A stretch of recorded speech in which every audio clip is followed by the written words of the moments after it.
2024 లేదా 25లో డిగ్రీ లేదా బీటెక్ చదివారా? సాఫ్ట్‌వేర్ జాబ్ కోసం ఎదురు చూస్తున్నారా? అయితే కోడ్ జ్ఞాన్ 100 డేస్ కోర్సులో చేరండి. జాబ్ సాధించండి. Welcome to Suman TV. నేను మీ సుమన్ టీవీ. నాకు కర్మ సిద్ధాంతం జనరల్గా అది ఎన్ని రకాలుగా ఉంటుంది.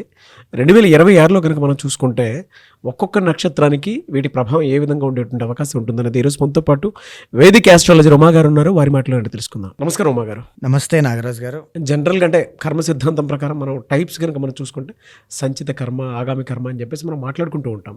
కరెక్ట్ అండి. అయితే నాకు ఈ కర్మ ఉంది అనేటువంటి విషయం ఏ విధంగా తెలుస్తుంది? ద సేమ్ టైం వీటి ఎఫెక్ట్స్ అసలు ఎలా ఉంటాయి నక్షత్రపరంగా కనుక మనం చూసుకుంటే? చాలా మంచి క్వశ్చన్ అండి. అంటే సంచిత కర్మ, ఆగామి కర్మ, ప్రారబ్ధ కర్మ ఈ మూడే ఉంటాయండి. ఎవరికైనా సరే ఈ మూడే ఉంటాయి. అందులో సంచితం అనేటువంటిది పాస్ట్ లైఫ్ అయితే, ప్రారబ్ధము అనేటువంటిది కరెంట్ లైఫ్, ఆగామి అనేటువంటిది ఫ్యూచర్ లైఫ్ అనమాట. సో మనం పాస్ట్ లైఫ్ ఆధారంగా ప్రజెంట్ లైఫ్ అనుభవిస్తున్నాం. ప్రజెంట్ లైఫ్ని, పాస్ట్ లైఫ్ని సమ్మేళనం చేసుకుని ఫ్యూచర్ లైఫ్ని బిల్డ్ చేసుకోబోతున్నాం అనేటువంటి క్లారిటీ ప్రతి ఒక్కరికి ఉండాలండి.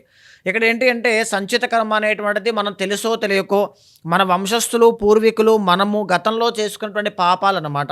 అది పాపం అవ్వచ్చు, పుణ్యం అవ్వచ్చు, ఎనీథింగ్ ఏదైనా అవ్వచ్చు అండి. దానికి అనుగుణంగానే ఇప్పుడు నా లైఫ్ ఉందండి.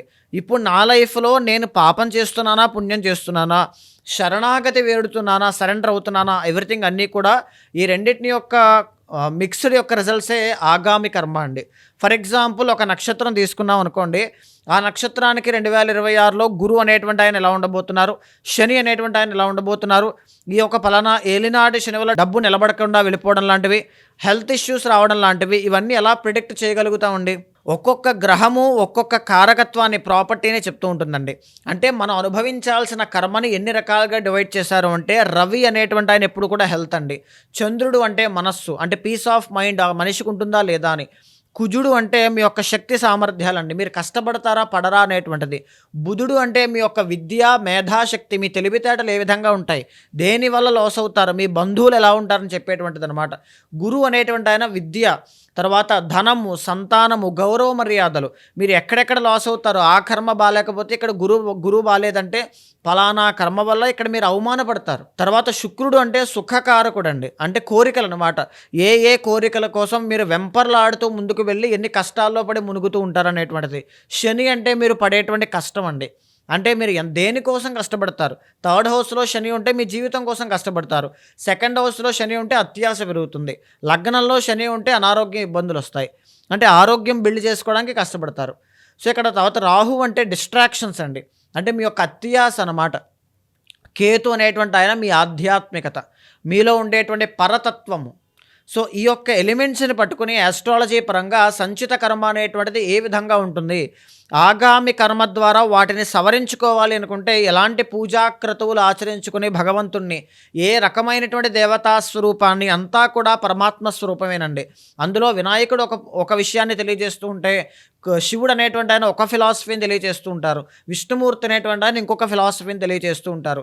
ఏ దేవతా స్వరూపాన్ని, పరమాత్మని మనం శరణు వేరడం వల్ల ఆ పూర్వజన్మ పాపము అంతా కూడా క్లియర్ అయిపోయి మనల్ని మనము ప్యూర్ చేసుకోవడానికి ఉపయోగపడుతుంది అనేటువంటిది ఈరోజు మనం మాట్లాడుకునేటువంటి ఆస్ట్రాలజికల్ నక్షత్రాస్ అండి. మూలా నక్షత్రం వారికి కనుక మనం చూసుకుంటే అండి, ఈ మూడు కర్మ సిద్ధాంతంలో 2026 నుంచి వీళ్ళకి ఏం ఉండేటువంటి అవకాశం ఉంటుంది అండ్ ఇయర్ మొత్తం ఏ విధంగా ఉండబోతుంది?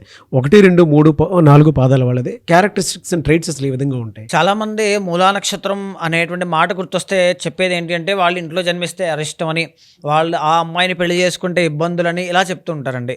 ఇది ఏదో ఓవర్లుక్లో చెప్పేటువంటి మాట, ఒక సెంటిమెంట్, ఒక మూఢనమ్మకం తప్ప అది కరెక్ట్ కాదండి. మూలా నక్షత్రము అనేటువంటిది చాలా గొప్ప నక్షత్రం, సరస్వతీదేవి యొక్క నక్షత్రము. మంచి విద్యావంతులందరూ కూడా మూలా నక్షత్రంలో జన్మిస్తారండి. వాళ్ళకి నార్మల్గా బుక్ నాలెడ్జ్ అనేటువంటిది ఉండదండి.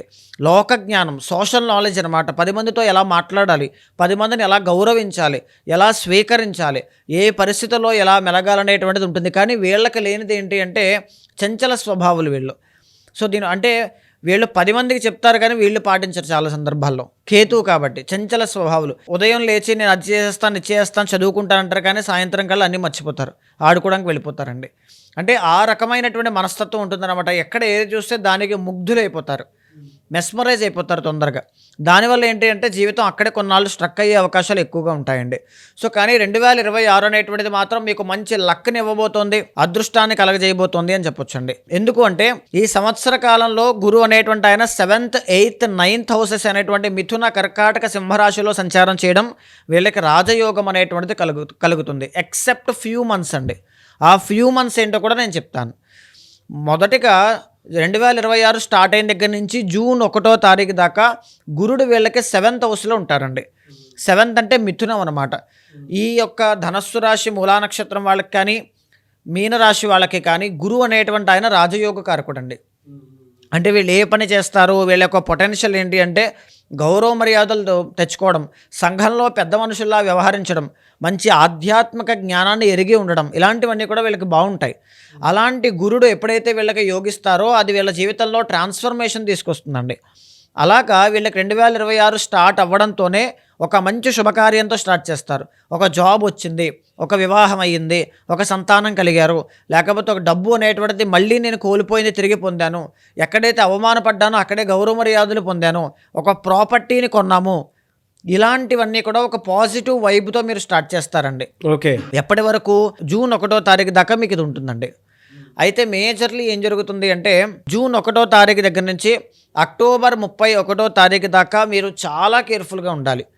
ఆ టైంలో మీరు తీసుకునే ఏ నిర్ణయం అయినా మీకు లాస్, మనీ లాస్ అవుతారు, పేరు నష్టపోతూ ఉంటారు, అవమానపడుతూ ఉంటారు.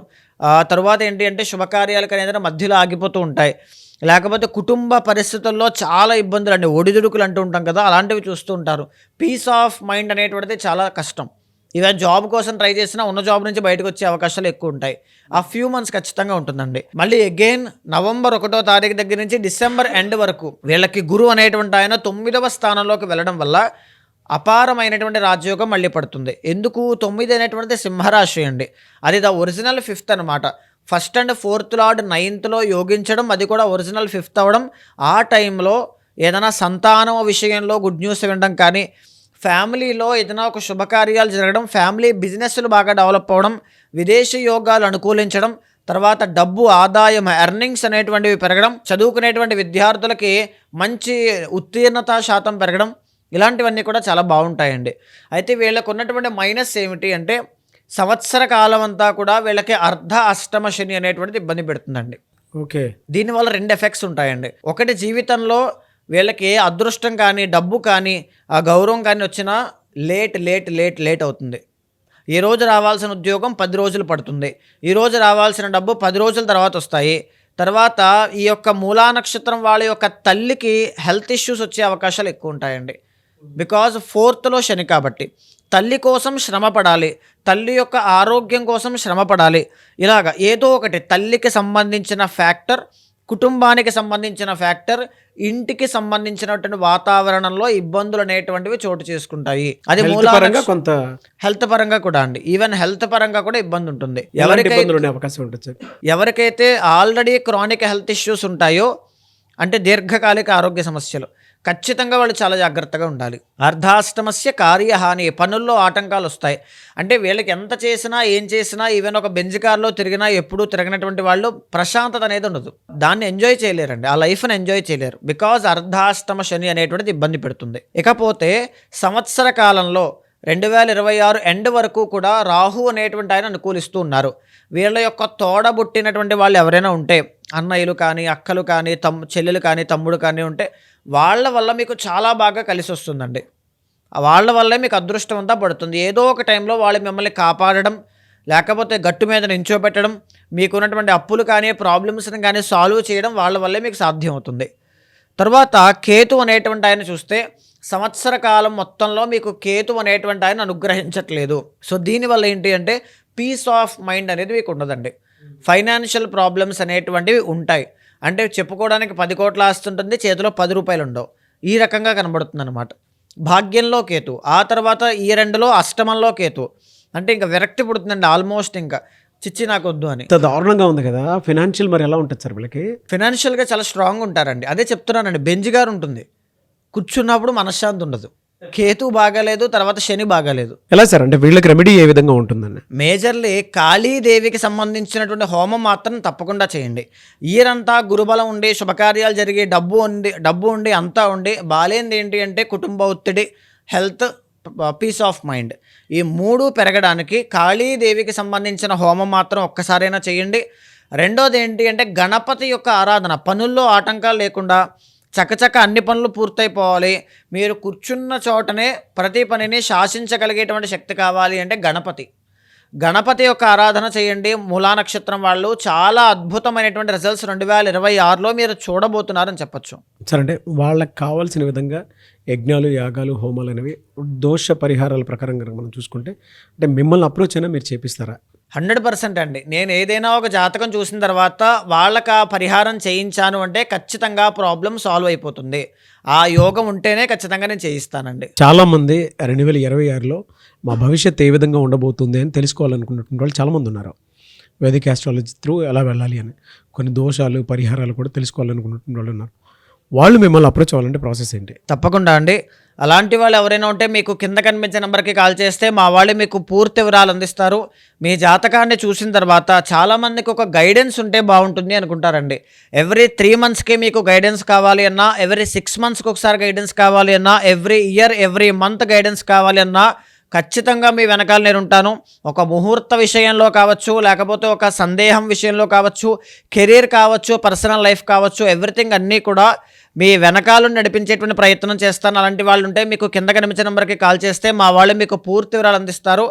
ఏదైనా దోషాలుంటే శాంతి పరిహారములు ఆచరింపచేసి భగవత్ అనుగ్రహం కలిగేలా చేస్తాను. థ్యాంక్ యూ అండి. థ్యాంక్ యూ సో మచ్ అమ్మ గారు. నమస్తే అండి. చూసారు కదండి వీడియో. ఈ వీడియోపై మీ అభిప్రాయాన్ని కమెంట్ బాక్స్లో పోస్ట్ చేయండి. ముఖ్యంగా మీరు కనుక 2026లో వేదిక్ ఆస్ట్రాలజీ త్రూ మీ లైఫ్ స్టైల్ ఏ విధంగా ఉండబోతుంది అనేటువంటి విషయం తెలుసుకోవాలనుకుంటే అండ్ ఏదైనా దోషాలు ఉంటే దాన్ని క్లియర్ చేసుకోవాలి అనుకున్నటువంటి వాళ్ళు స్క్రీన్ మీద ఉమా గారి కాంటాక్ట్ నెంబర్ కనిపిస్తుంది. దాన్ని మీరు కాల్ ఆర్ మెసేజ్ వాట్సాప్ చేసి వెంటనే అపాయింట్మెంట్ బుక్ చేసుకోండి. ఈ వీడియో లైక్ చేయండి, షేర్ మాత్రం తప్పకుండా చేయండి. ఇలాంటి మరిన్ని వీడియోస్ కోసం మా ఛానల్ ఫాలో అవ్వండి. Thank you.